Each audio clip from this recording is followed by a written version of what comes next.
Hello everyone, আসসালামু আলাইকুম। Welcome back to my channel. কেমন আছো তোমরা? আশা করছি ভালো আছো। তোমরা দেখছো রোজা রান্নাঘর উইথ ব্লগ। প্রতিদিনের মতো আজও চলে এলাম তোমাদের মাঝে নতুন আরেকটি রেসিপি নিয়ে। আজকে আমার রেসিপি থাকছে গোলা রুটি, আর তার সাথে থাকছে গুড়। ভিডিওটি স্কিপ না করে শেষ পর্যন্ত দেখার অনুরোধ রইল। আশা করছি তোমাদের অনেক অনেক ভালো লাগবে। চলো তাহলে বানিয়ে নেওয়া যাক আজকের গোলা রুটি।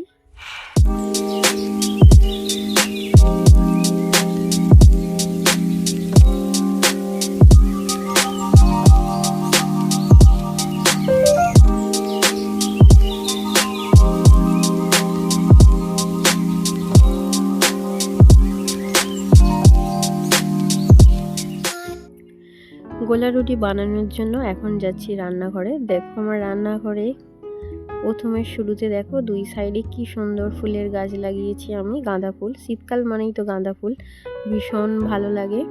আর এই গাঁদা ফুলের গন্ধে চারিদিকটা পুরো মোমো করছে। ভীষণ ভীষণ ভালো লাগে এই গাঁদা ফুলের গন্ধ।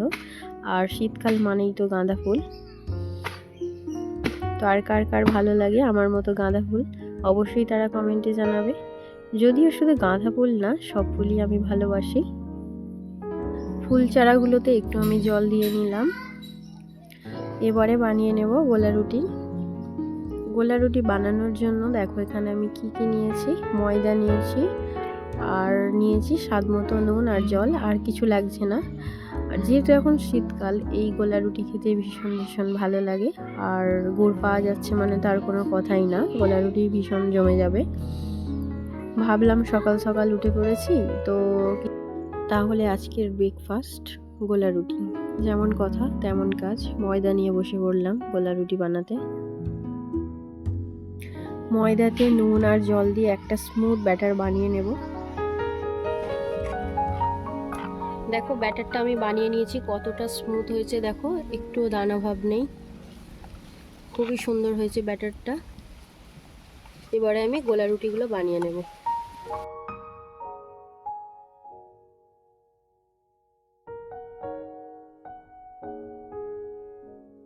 উনুনটা জ্বালিয়ে নিয়েছি, এবারে তাওয়াটা বসিয়ে দেব। তাওয়াটা গরম হয়ে গিয়েছে, এবার অল্প একটু তেল দিয়ে দেব। কড়াতে অল্প একটু তেল দিয়ে দিয়েছি।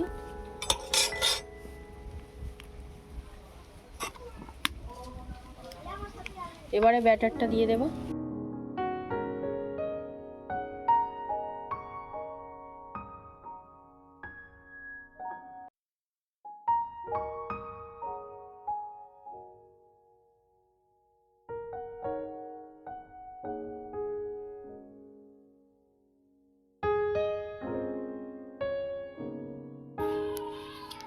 দেখো কতটা সুন্দর আর কতটা পাতলা হয়েছে। এইভাবে হালকা আঁচে এই গোলা রুটিগুলো বানিয়ে নিতে হবে। ডাবু চামচ দিয়ে এই রুটিটা বানালে কি হয় বলো তো, ভীষণ সুন্দর হয়, গোলও হয়, হাতটা পুড়ে যাওয়ার সম্ভাবনাও থাকে না। অনেকেই আছে হাত দিয়ে এই গোলা রুটিগুলো বানিয়ে নেয়, তবে আমার মনে হয় চামচ দিয়ে বানালে একটু সৌন্দর্যটা বেশি হয়। আর দেখো প্রত্যেকটা কিন্তু মানে সাইজটা একই থাকবে, গোল হয়।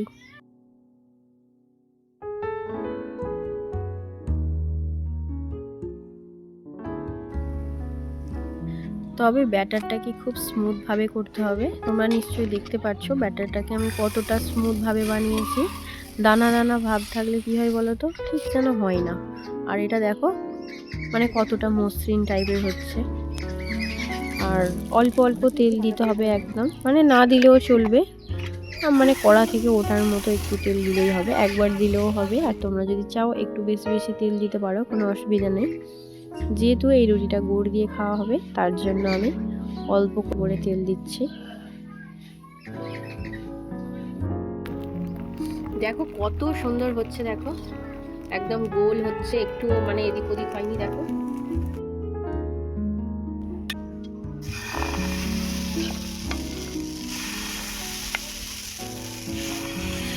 এই শীতকালে কে কে ভালোবাসো গোলা রুটি আর গুড়, অবশ্যই কমেন্টে জানাবে। আমার তো ভীষণ ভালো লাগে, শীত ভোর এখন আমার এই চলবে।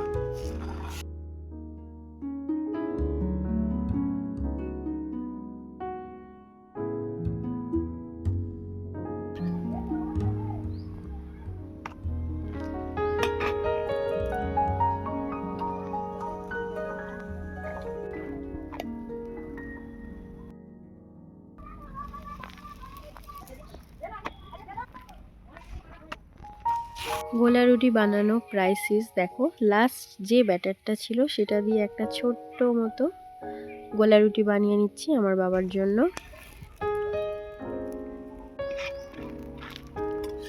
ওই আসছে আমার বাবাটা। দেখো সারাক্ষণ শুধু কোথায় কি বড় জুতো আছে সেই জুতোটা ওকে মানে টানাটানি করে পড়তে হবে। ওর যতই জুতো থাক ও পড়বে না। আমিও যখন ছোট ছিলাম ঠিক এমনটাই করতাম। আমার নিজের জুতো থাকার সত্ত্বেও মায়ের বড় জুতো নিয়ে টানাটানি করতাম। এটা তোমার, ওই জন্য ছোট করেছি না? পছন্দ হয়েছে? তুমি কি খাচ্ছ? বিস্কুট খাচ্ছ? চলো, হয়ে গিয়েছে।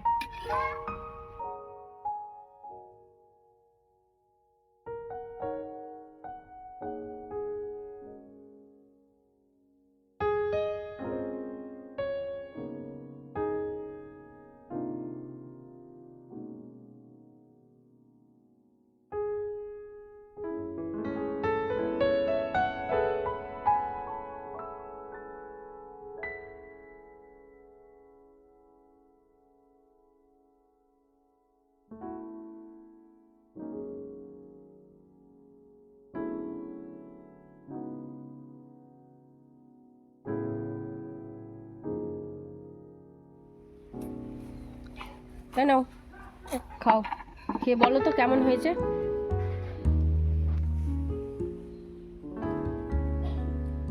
ছেড়ো, হ্যাঁ গুড়ে ডুবিয়ে খাও।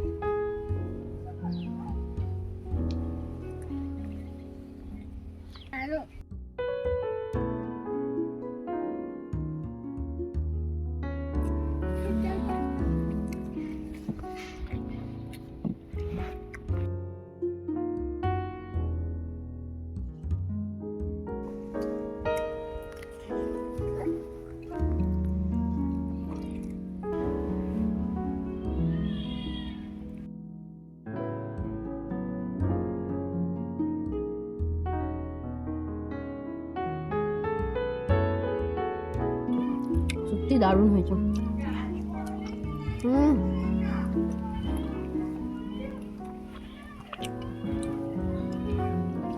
খাও, খেয়ে নিয়ে আমরা কোথায় যাবো? কি করতে? শাক তুলতে।